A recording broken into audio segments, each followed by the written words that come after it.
नमस्कार विद्यार्थी व पालक मित्रांनो, मी ऋषिकेश कुलकर्णी आपल्या सर्वांचं व्हायब्रंट ॲडमिशन गायडन्स या यूट्यूब चॅनलमध्ये स्वागत करतो. मित्रांनो, आत्ताच एक सीईटी सेल मार्फत नोटीस जाहीर करण्यात आलेली आहे. ही नोटीस कशाबद्दल आहे तर ही नोटीस आहे इन्स्टिट्यूशनल राऊंड बद्दल. बऱ्याचशा विद्यार्थी व पालकांमध्ये एक संभ्रम निर्माण झालेला आहे की हा इन्स्टिट्यूशनल राऊंड कसा असतो, या राऊंडसाठी कोणकोणते विद्यार्थी इलिजिबल आहेत, हा राऊंड कशा प्रकारे घेतला जातो, अशा अनेक प्रश्नांचे उत्तर मी तुम्हाला या व्हिडिओच्या मार्फत सांगणार आहे. मित्रांनो, अगदी काळजीपूर्वक पाहायचं आहे. MBBS व BDS या ऍडमिशन प्रोसेस मधला हा एकदम शेवटचा टप्पा आहे, हा शेवटचा राऊंड आहे. या राऊंड बद्दल अधिक माहिती तुम्हाला असणं खूप गरजेचं आहे. त्यामुळे मी हा व्हिडिओ तुमच्यासमोर घेऊन आलेलो आहे. सर्व विद्यार्थ्यांनी अगदी शेवटपर्यंत हा व्हिडिओ पाहायचा आहे. ह्या व्हिडिओचा टाइम टेबल देखील जाहीर करण्यात आलेला आहे. हा टाइम टेबल कशा प्रकारे असेल हे देखील मी तुम्हाला सांगणार आहे. एक्झॅक्टली कोणत्या तारखेरोजी काय करायचं आहे व कशा प्रकारे आपण अपडेट राहायचं आहे, या सर्व प्रश्नांची उत्तर मी तुम्हाला आता सांगणार आहे. मित्रांनो, त्यामुळे आपण आता व्हिडिओमध्ये सर्वप्रथम पाहूया की ही नोटीस कशा प्रकारे सांगण्यात आलेली आहे व या नोटीसमध्ये महत्त्वाचे पॉइंट्स काय असतील. नोटीस नंबर 18 यामध्ये काय सांगितलंय, schedule for mock-up and institutional level round for MBBS और BDS कोर्स. यामध्ये महत्वाचं काय आहे मित्रांनो, तुम्हाला इथे स्क्रीनवर दिसतच आहे की the vacancies of MBBS BDS course after last date of joining for mop up round 2 that is 7 जानेवारी 2021 विल बी फिल्ड. आता मॉकअप राउंड 2 झालेला आहे, 2 तारखेला त्याचा रिझल्ट आलेला होता. त्यानंतर ज्यांना मॉकअप राउंड 2 मध्ये, त्यामध्ये गव्हर्नमेंट आणि प्रायव्हेट सर्वच कॉलेजेस होते, ज्यांना कॉलेज अलाउड झालेलं आहे, अशा विद्यार्थ्यांना 7 तारखेपर्यंत ऍडमिशन घ्यायसाठी टाइम होता. अशा विद्यार्थ्यांनी तिथे 7 तारखेपर्यंत ऍडमिशन घेतलेलं आहे. त्यानंतर देखील ज्या वॅकन्सीज राहिलेल्या आहेत, ज्या वॅकन्सीज क्रिएट झालेल्या आहेत, अशा वॅकन्सीज आता मॉकअप राउंड 3 च्या माध्यमातून व इन्स्टिट्यूशनल लेवल राऊंडच्या माध्यमातून ह्या जागा भरण्यात येणार आहेत. पण मॉकअप राऊंड हा कोणत्या कॉलेजसाठी असेल आणि इन्स्टिट्यूशनल राऊंड हा कोणत्या कॉलेजसाठी असेल हे देखील तेवढंच महत्त्वाचं आहे. हे सर्व मी तुम्हाला आता इथे पुढे सांगणार आहे. मग काय सांगितले, ह्या राहिलेल्या vacancies Maharashtra state as per schedule prescribed by DGSS respectively. The admission process for MBBS BDS course will be continue as per schedule given below. आता ही ऍडमिशन प्रोसेस राहिलेल्या वॅकन्सीसाठी कशा प्रकारे असेल हे खाली दिलेल्या टाइम टेबल प्रमाणे आहे. यामध्ये काय सांगितलं मित्रांनो, आता हे पहिल्यांदा आपण काय बघणार आहे तर इन्स्टिट्यूशनल राऊंड बद्दल माहिती घेणार आहे. Schedule for institutional level round only for private unaided medical and dental colleges. आता इन्स्टिट्यूशनल राऊंड हा कोणत्या कॉलेजसाठी होणार आहे, फक्त private unaided medical and dental college, private कॉलेजसाठीच फक्त हा राऊंड होणार आहे. गव्हर्नमेंट कॉलेजसाठी हा राऊंड नाही. गव्हर्नमेंट कॉलेजसाठी फक्त मॉकअप राऊंड 3 होणार आहे. त्याबद्दल मी तुम्हाला पुढे सांगणारच आहे गव्हर्नमेंट कॉलेजसाठी काय होणार आहे. तर हा फक्त जो राऊंड आहे इन्स्टिट्यूशनल राऊंड, हा private unaided medical and dental college म्हणजे MBBS BDS साठी होणार आहे. तर यामध्ये महत्त्वाचं काय आहे तर आता सर्वप्रथम वॅकन्सीज कशा प्रकारे असणार आहेत हे महत्त्वाचं आहे. तर आता काय सांगितलं टाइम टेबल मध्ये, publication of vacancy position and publication of list of eligible candidates separately for state Kota seats and institutional Kota seats. आता याच्यामध्ये कन्फ्युजन होऊ देऊ नका. इथं काय सांगितलं, state quota seats and institutional Kota seats. State quota seats म्हणजे काय असणार आहे तर आता 85% मध्ये जे ऍडमिशन प्रोसेस झालेली आहे मॉकअप राऊंड 2 पर्यंत, त्यानंतर जर जागा ज्या शिल्लक राहिलेल्या आहेत म्हणजे प्रायव्हेट कॉलेजच्या ज्या जागा शिल्लक राहिलेल्या आहेत त्यामध्ये कशा जागा शिल्लक असणार आहेत तर त्या सर्व अगेन्स्ट कॅन्सलेशनच्या जागा असणार आहेत. कोणी ऍडमिशन घेतलंच नाही किंवा 7 तारखेपर्यंत MBBS ऍडमिशन कॅन्सल करायची डेट होती, तर या तारखेपर्यंत ज्यांनी कॅन्सल केले मग त्या जागा रिकाम्या राहिल्यात तर त्या जागा स्टेट कोट्यामधून फिलअप केल्या जातात. व इन्स्टिट्यूशनल कोटा काय असणार आहे तर इन्स्टिट्यूशनल कोटा म्हणजे काय तर त्यामध्ये 15% जो NRIच्या ज्या जागा होत्या, मॅनेजमेंटच्या ज्या जागा आहेत तर त्याच्यासाठीचा जो राऊंड होत असतो तर त्याला म्हणतात इन्स्टिट्यूशनल कोटा सीट्स. त्याच्यामुळे विद्यार्थ्यांनी हे कन्फ्युजन करून घ्यायचं नाहीये. तर आता ह्या वॅकन्सी केव्हा येणार आहेत तर 8 जानेवारी म्हणजे आज ह्या वॅकन्सीज येतील, 5च्या पुढे येणार आहेत या वॅकन्सी आणि इलिजिबल स्टुडंटची लिस्ट, या दोन्ही पण गोष्टी आज येणार आहेत. याच्यामध्ये काय सांगितले तर थोडक्यामध्ये, candidates who have joined status for MBBS course as on 7 जानेवारी 2021 are not eligible for MBBS. ज्यांनी MBBS साठी 7 तारखेपर्यंत ऍडमिशन घेतलेले आहे असे विद्यार्थी या राऊंड साठी एलिजिबल नाहीत. candidates who have joined status for MBBS BDS course as on 7 January 2000 are not eligible for BDS course. ज्यांनी 7 तारखेपर्यंत हे ऍडमिशन घेतलेलं आहे BDS साठी, तर ते विद्यार्थी BDS साठी एलिजिबल नाही आहेत. आता पुढे सांगू, आता 8 तारखेला तर ही लिस्ट येणार आहे. एक्झॅक्टली एलिजिबल कोण आहेत, नॉन एलिजिबल कोण आहेत हे देखील कळालेलं आहे. प्लस तुम्हाला अजून मी खाली सांगतो की कोण कोण एलिजिबल असणार आहे. आता टेबल नंबर 2 मध्ये काय सांगितलंय, the eligible desirous candidates must apply in person or any person to respective college in prescribe format separately for the state quota and institutional quota. आता जे एलिजिबल स्टुडंट आहेत, एलिजिबल स्टुडंटची लिस्ट येणार आहे, त्या लिस्टमध्ये आपल्याला तुम्हाला नाव क्लिअर दिसूनच येईल. तर अशा विद्यार्थ्यांनी स्वतः इन पर्सन किंवा एनी पर्सन कोण पण त्या इन्स्टिट्यूटला जायचं आहे व तिथे इन्स्टिट्यूटला गेल्यानंतर एक फॉर्म असणार आहे. तो फॉर्म देखील आलेला आहे आपल्याकडे. मी तुम्हाला व्हिडिओच्या शेवटी तो फॉर्म देखील सांगणार आहे. तो फॉर्म आपल्याला जाऊन कॉलेजमध्ये भरायचा असतो. तो फॉर्मचा देखील मी आपल्या वायब्रंटमध्ये जे विद्यार्थी असणार आहेत त्या सर्व विद्यार्थ्यांना आपण ग्रुपमध्ये सेंड करणार आहे. तर हा फॉर्म घेऊन जायचा आहे.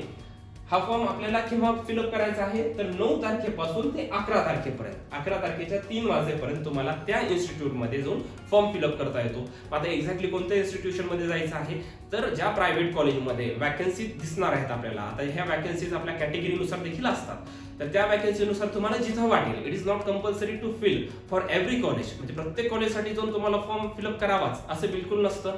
आता ज्या वॅकन्सीज असणार आहे, तुम्हाला वाटलं की मला इथे MIT ला तुला फॉर्म फिलअप करायचा आहे, सिंहगड पुणे फिलअप करायचा आहे, इस्लामपूर, सिंधुदुर्ग, व्हॉटएव्हर जे कॉलेज असणार आहेत, अशा कॉलेजला जिथं वॅकन्सी आहे, तुम्हाला जिथं जायची इच्छा आहे अशा कॉलेजला जाऊन तुम्ही हा फॉर्म फिलअप करू शकता. तर हा फॉर्म फिलअप करायची तारीख काय आहे, 9 तारखेपासून ते 11 तारखेच्या 3 वाजेपर्यंत तुम्ही या कॉलेजमध्ये जाऊन इन पर्सन स्वतः जायचं आहे. इथे बिलकुल ऑनलाईन नाहीये, तुम्हाला कुठेही ऑनलाईन फॉर्म फिलअप करून डायरेक्ट त्याची लिस्ट लागणार, जसं आतापर्यंतच्या मॉपअप राऊंड झालेला आहे.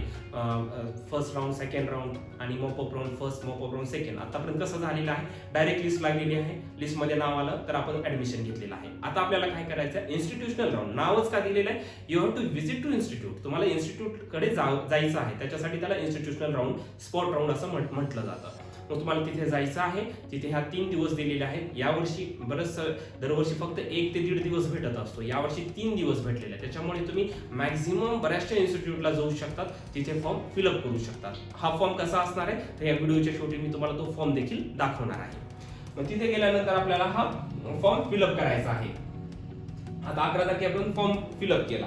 मग त्याच्यानंतरच्या टेबल नंबर 3 मध्ये काय सांगितलंय, publication of quota wise merit list, merit लिस्टचं पण पब्लिकेशन होणार आहे, कॉमा फर्स्ट सिलेक्शन लिस्ट पण असणार आहे, and waiting list separately at notice board and the website of respective colleges. त्या कॉलेजच्या नोटीस बोर्डवर आणि वेबसाईटवर आपल्याला हे दिसणार आहे. काय काय दिसणार आहे, तर आता आणि हे कोणत्या तारखे रोजी कळणार आहे तुम्हाला सांगतो. Publication of quota wise merit list, first selection list आणि वेटिंग लिस्ट, हे सर्व आपल्याला 11 जानेवारीला 6च्या नंतर कळणार आहे. हे कुठे दिसणार आहे, आपण ज्या ज्या कॉलेजला आपण फॉर्म भरलाय त्या प्रत्येक कॉलेजच्या नोटीस बोर्डवर प्लस त्या प्रत्येक कॉलेजच्या वेबसाईटवर हे डिस्प्ले होणार आहे. काय डिस्प्ले होणार आहे, मेरिट लिस्ट, म्हणजे जेवढ्या विद्यार्थ्यांनी, सपोज आता एखादं कॉलेज आहे, त्या कॉलेजला 4 जागा शिल्लक राहिलेल्या आहेत, त्याच्या 4 जागेसाठी जर विद्यार्थ्यांनी जो साधारणतः 700 ते 1000 विद्यार्थ्यांनी अप्लाय केलेला असेल, तर 1000 विद्यार्थ्यांची मेरिट लिस्ट लागते.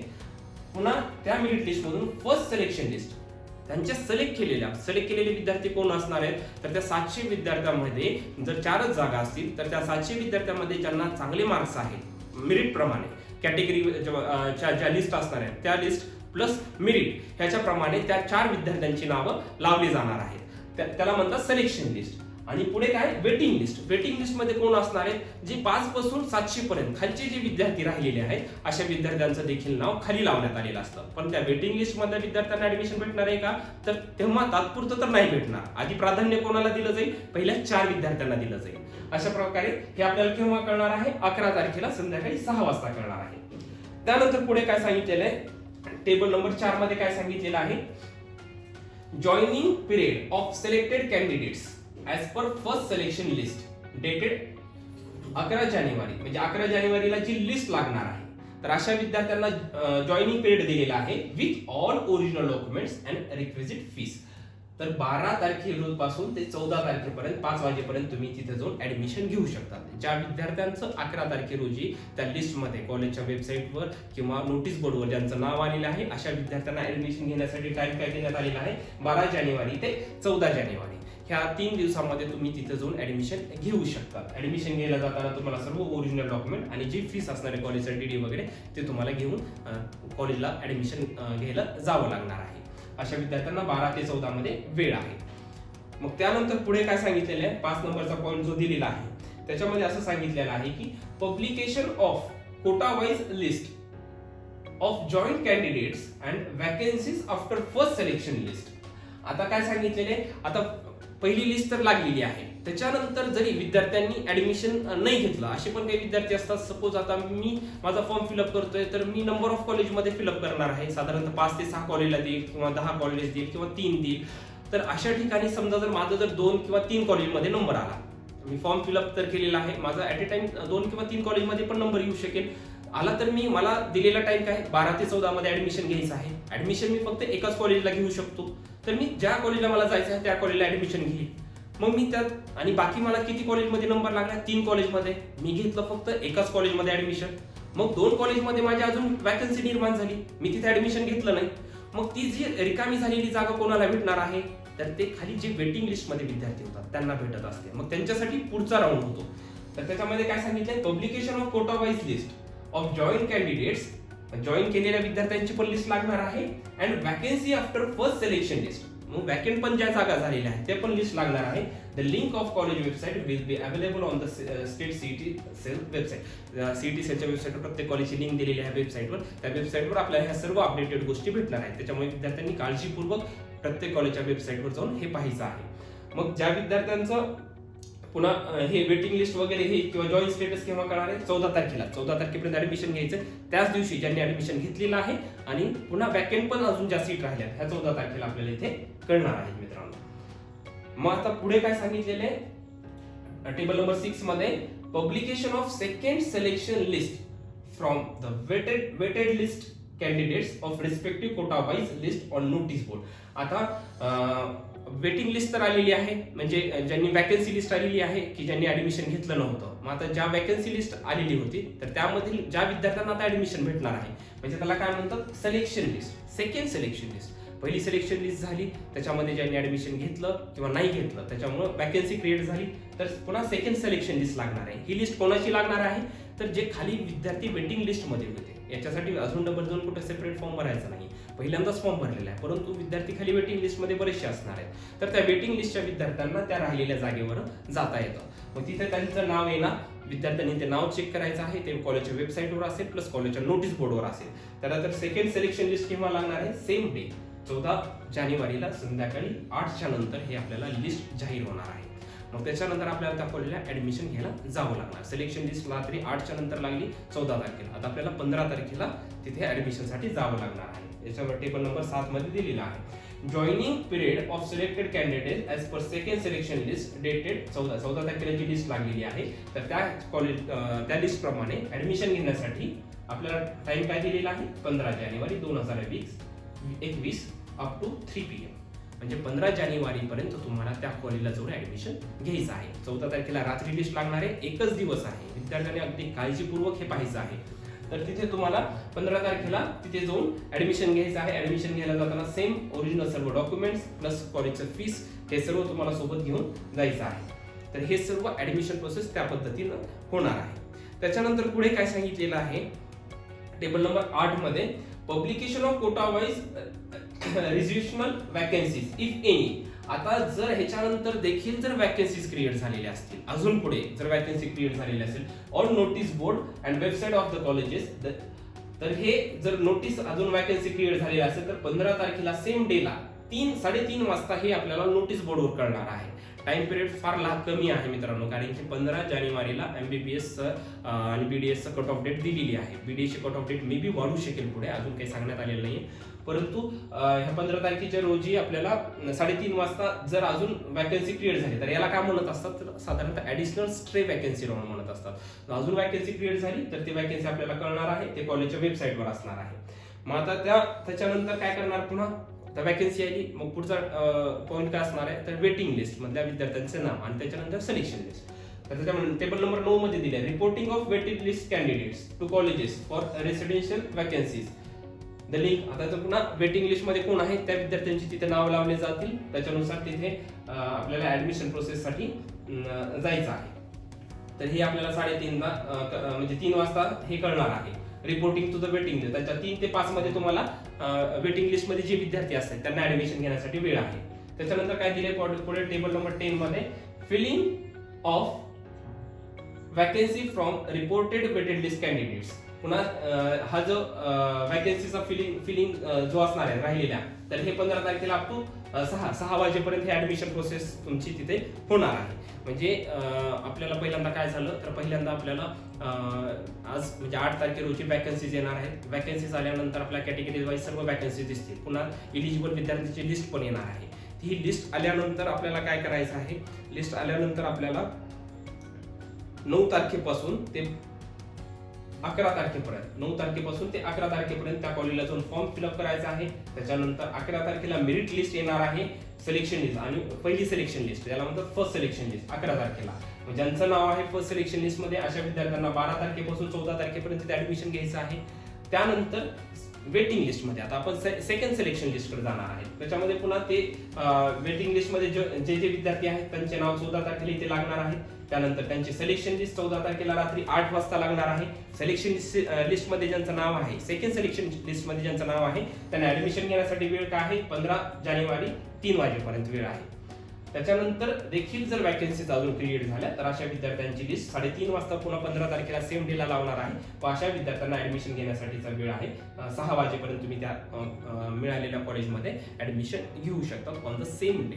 सेम दिवशी तुम्ही तिथे ऍडमिशन घेऊ शकता. पुन्हा काय सांगितलंय, cut off date for admission for MBBS BDS course is 15 जानेवारी 2021 हे MBBS आणि BDS दोन्हीसाठी कट ऑफ डेट दिलेली आहे. आणि commencement of academic sessions for MBBS BDS course admission म्हणजे कॉलेज हे देखील आता केव्हा सुरू होणार आहे, तर 2 जानेवारी 2021 फेब्रुवारी 2021 पासून हे कॉलेज सुरू होणार आहेत MBBS आणि BDS चे. अशा प्रकारे हा टाइम टेबल इथे त्यांनी दिलेला आहे. हा टाइम टेबल होता फक्त आणि फक्त institutional round, state quota plus institutional round, या दोनसाठी हा टाइम टेबल होता.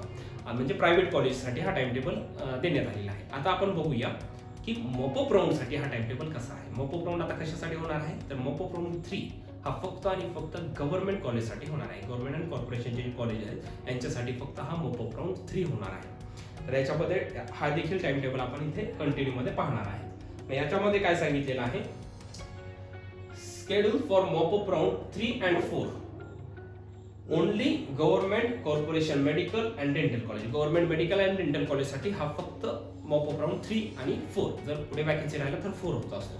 तर हा राऊंड होणार आहे. याच्यामध्ये काय सांगितलंय, publication of mop up round 3 only for government corporation medical and dental colleges 8 जानेवारी, म्हणजे सेम आजच्या दिवशी आपल्याला या मॉपअप राऊंड बद्दल जे आहेत वॅकन्सीज वगैरे कशा असतील ह्या आज आपल्याला कळणार आहेत 8 तारखे रोजी.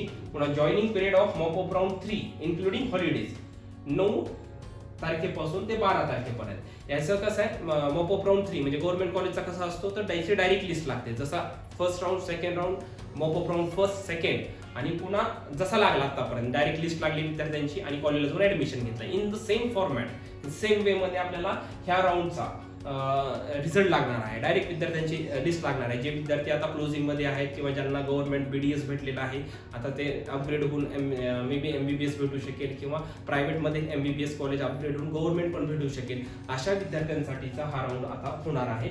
तर याच्यामध्ये ही लिस्ट डायरेक्ट आपल्याला कळेल, त्याच्यानुसार ऍडमिशन घ्यायचं आहे. 9 ते 12 तारखे रोजी जाऊन तिथे आपल्याला ऍडमिशन घ्यायचं आहे. ऍडमिशन घेतल्यानंतर काय होणार आहे पुढे, पब्लिकेशन ऑफ मॉपअप राऊंड 4. आता 4 केव्हा होईल, जर वॅकन्सी जर राहिल्या तरच होईल. 4 only for government corporation medical and dental college if there is any vacancy. जर वॅकन्सी असेल तर हा मॉपअप राऊंड 4 होत असतो. सेम कशासाठी होणार आहे, गव्हर्नमेंट कॉलेज फॉर MBBS आणि BDS. हा केव्हा होणार आहे, 13 तारखे रोजी होणार आहे आफ्टर 6 PM. आणि त्याच्यानंतर हे कळेल आपल्याला, पब्लिकेशन लिस्ट लागेल. आणि त्याच्यानंतर जॉईनिंग पिरियड कसा आहे त्यांचा, तर जॉईनिंग पिरियड आहे 14 तारखेपासून ते 15 तारखेपर्यंत. अजून एकदा सांगतो, if there is any vacancy, असं कोणीही कन्सिडर करू नये करा की हा राऊंड होईलच म्हणून, असं काही सांगता येत नसतं. जर वॅकन्सी क्रिएट झाली तर ते घेणार, त्याला म्हणतात mop up round 4 government college MBBS आणि BDS साठी होईल.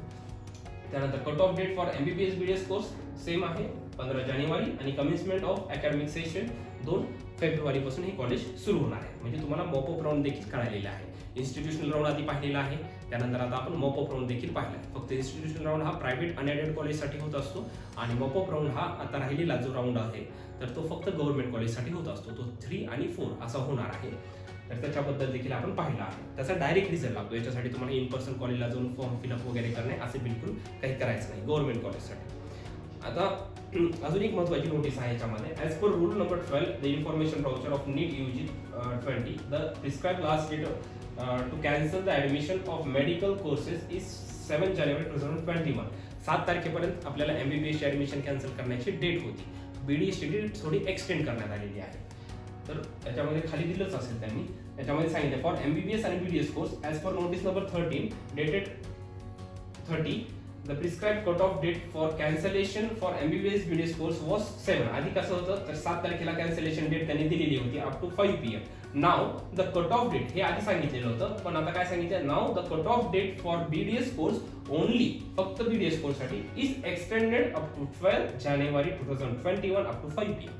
12 जानेवारी पर्यंत आपल्याला BDS ची कट ऑफ डेट दिलेली आहे. त्याच्यामध्ये तुम्ही 12 तारखेपर्यंत हे ॲडमिशन कॅन्सल करू शकता. जरी तुम्हाला आता MBBS या स्पॉट राऊंडमध्ये किंवा इन्स्टिट्यूशनल राऊंडमध्ये ज्यांना ॲडमिशन घ्यायचं आहे तिथं कॉलेज भेटलं तुम्हाला तर तुम्ही हे कॅन्सल करून कॅन्सल BDS करू शकता. त्याच्यामध्ये तुम्हाला कसलीही पेनल्टी लागणार नाही असं त्यांनी तिथे सांगितलेले आहे. त्याच्यामध्ये खाली त्यांनी सेम सांगितलेले आहे. ही नोटीस तुम्हाला मी आधी सांगितलेली होती की penalty for lapse of seat MBBS BDS. जर ज्या विद्यार्थ्यांनी ह्या दिलेल्या डेटच्या नंतर जर ॲडमिशन कॅन्सल केलं तर त्यांना 10 लाख ही पेनल्टी लागणार आहे. प्लस ज्या विद्यार्थ्यांनी शेवटच्या राऊंडला म्हणजे मॉपअप राऊंड 3-4 नंतर जरी शेवटच्या राऊंडपर्यंत जाऊन थांबून कॉलेज भेटलं आणि जरी कॅन्सल केलं शेवटच्या राऊंडला तर अशा विद्यार्थ्यांना देखील ही पेनल्टी ॲप्लिकेबल असू शकते असं इथे या नोटीसमध्ये सांगितलेलं आहे. आता त्यांनी थोडक्यामध्ये प्रोसिजर दिलेली आहे खाली की इन्स्टिट्यूशनल राऊंडमध्ये ही प्रोसिजर कशी असणार आहे. Procedure of institutional round for MBBS BDS course at private unaided minority medical or dental colleges for academic year 2021. आता कशा प्रकारे असणार आहे तो तुम्हाला सांगतो मी थोडं. Institutional round is only for private colleges. Private college साठीच असणार आहे. हा एक नंबरचा पॉइंट आहे. Second, it will be responsibility of the institute to verify and ascertain eligibility of the candidate as per the respective Central Council rules before admitting the candidate even if name appear in the eligible list. जरी eligible list मध्ये नाव असेल तरी त्या विद्यार्थ्यांचं पूर्ण documents वगैरे check करणं हे कॉलेज रिस्पॉन्स हे कॉलेजचा पार्ट आहे, आपला नाहीये.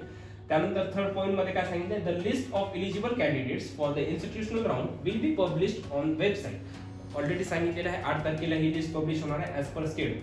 The separate list will be published for state quota and institutional quota. State quota आणि इन्स्टिट्यूशनल कोटा या दोन्हीसाठी सेपरेट लिस्ट येणार आहे. म्हणजे तुम्हाला हे कन्फ्युजन आधीच क्लिअर. स्टेट कोटा म्हणजे काय तर अगेन्स्ट कॅन्सलेशनच्या ज्या जागा शिल्लक राहणार आहेत त्या स्टेट कोटासाठी असणार आहे. इन्स्टिट्यूशनल म्हणजे मॅनेजमेंट येणाऱ्याच्या ज्या जागा असणार आहेत त्या इन्स्टिट्यूशन, त्याला म्हणतात आय कोटा. तर त्याच्यासाठीच्या ह्या दोन्ही लिस्ट सेपरेटली आपल्या वेबसाईटवर दिसणार आहे. त्यानंतर फोर्थ नंबरचा पॉईंट काय, all eligible candidates registered with state CET cell who have paid ₹1,000 or 6,000 can apply for admission on vacant state quota seats.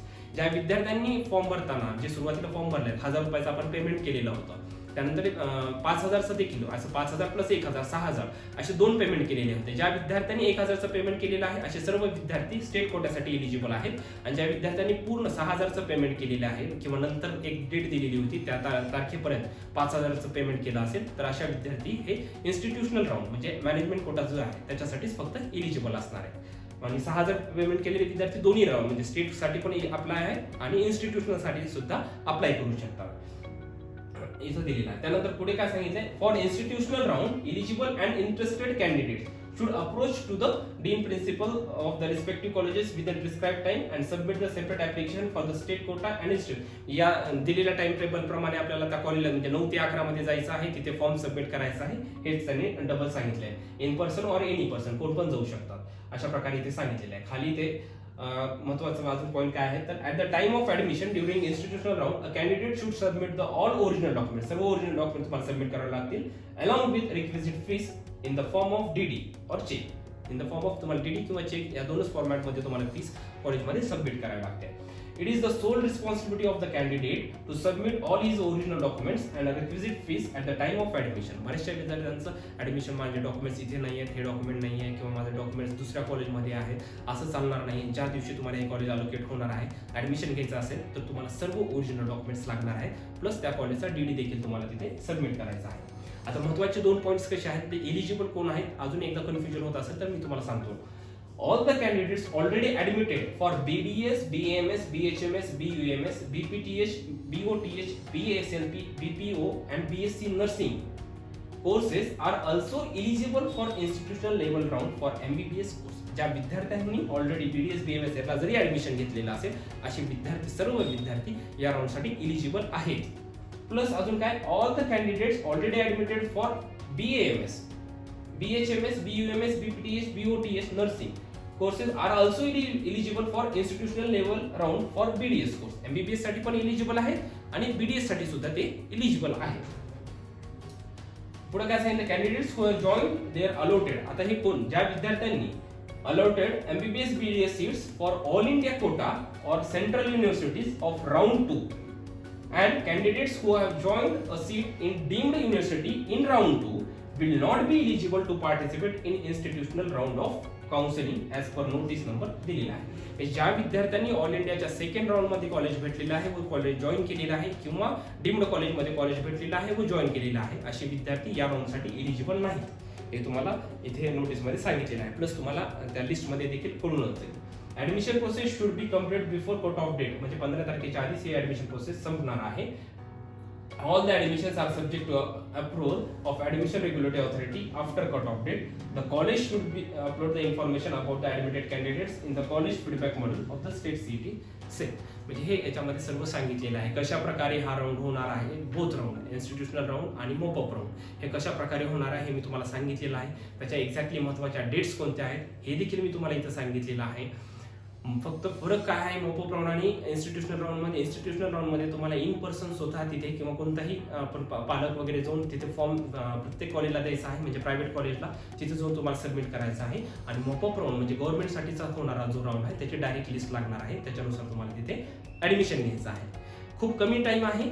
हा MBBS आणि BDS मधला शेवटचा टप्पा आहे. तर विद्यार्थ्यांनी पालकांनी अगदी काळजीपूर्वक दिलेला टाइम टेबल पाहायचा आहे आणि अगदी त्या वेळेनुसार तिथे जाऊन ऍडमिशन प्रोसेसला थांबायचं आहे. ज्या विद्यार्थ्यांची इलिजिबल लिस्टमध्ये नाव आहेत अशा विद्यार्थ्यांना ऍडमिशन 100% भेटणारच आहे असं बिलकुल नाहीये, परंतु अशा विद्यार्थ्यांनी शेवटच्या राऊंडपर्यंत, शेवटच्या तारखेपर्यंत प्रयत्न करायचा आहे. अशा प्रकारे हा टाइम टेबल इथे देण्यात आलेला होता.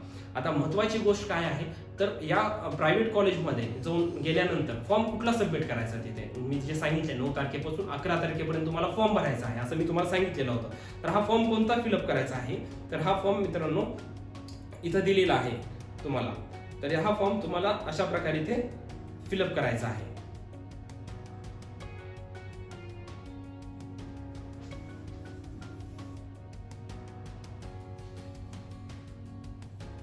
हा जो फॉर्म दिलेला आहे तर इथे सेपरेट दिलेला आहे.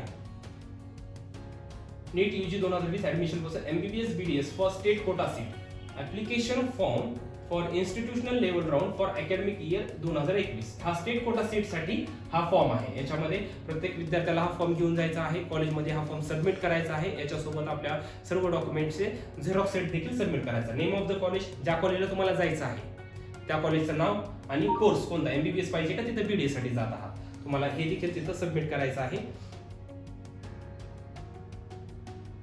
या फॉर्म मध्ये काय काय माहिती आहे, कॅन्डिडेटचं नाव, हे सर्व, नीट रोल नंबर, नीट स्कोर, किती पर्सेंटाइल, कॅटेगरी कोणती आहे, हे सर्व इथे माहिती दिलेली आहे, हे द्यायचं आहे. आणि ते बॉक्स आहे all original documents as per the information brochure, असे करून आपल्याला तिथे विद्यार्थ्याला सिग्नेचर करून हे कॉलेजमध्ये सबमिट करायचं. हे प्रायव्हेट कॉलेजमध्ये जाऊन सबमिट करायचं आहे.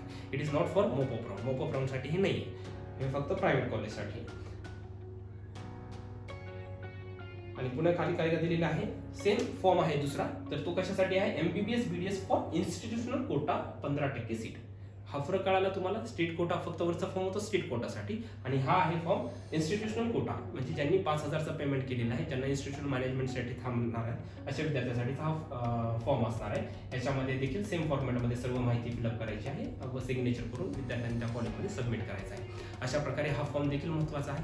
सर्व हा फॉर्म प्रत्येक विद्यार्थ्याला वायब्रंटच्या आपल्या ग्रुपमध्ये आम्ही सबमिट करणार आहे. प्लस मी या व्हिडिओच्या कमेंट सेक्शनमध्ये पिन करून हे तुम्हाला फॉर्म देखील तिथे देणार आहे. लिंकमध्ये तुम्ही जाऊन हा फॉर्म पाहू शकता.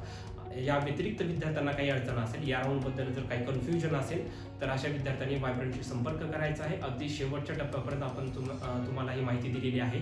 तर हा शेवटचा टप्पा आहे MBBS BDS साठी. BMS साठी अजून पुढे व्हिडिओ मी घेऊन येणारच आहे, परंतु MBBS BDS साठी हा तुम्ही शेवटपर्यंत व्यवस्थित लक्ष देऊन काळजीपूर्वकपणे ही प्रोसेस करायची आहे. या व्यतिरिक्त काही अडचणी असेल तर तुम्ही वायब्रंट ॲडमिशन गायडन्सच्या ऑफिस सेंटरला तुम्ही व्हिजिट करू शकता किंवा कॉल करून तिथे विचारू शकतात. कमेंट सेक्शनमध्ये तुम्हाला आलेल्या क्वेरीजबद्दल विचारू शकतात. आम्ही तुम्हाला मदत करायला शेवटच्या राऊंडपर्यंत अगदी रेडी आहेत मित्रांनो. त्याच्यामुळे अधिक माहितीसाठी आपण पुढच्या व्हिडिओमध्ये तर भेटणारच आहे. प्लस तुम्हाला काही वाटत असेल तर तुम्ही संपर्क करू शकता. Thank you so much. या व्हिडिओला जास्तीत जास्त विद्यार्थ्यांपर्यंत शेअर करा मित्रांनो. खूप महत्त्वाचा राऊंड आहे आणि नक्कीच वायब्रंट ॲडमिशन गायडन्स या यूट्यूब चॅनलला शेअर करायला, लाईक करायला आणि सबस्क्राईब करायला बिलकुल विसरू नका. Thank you so much.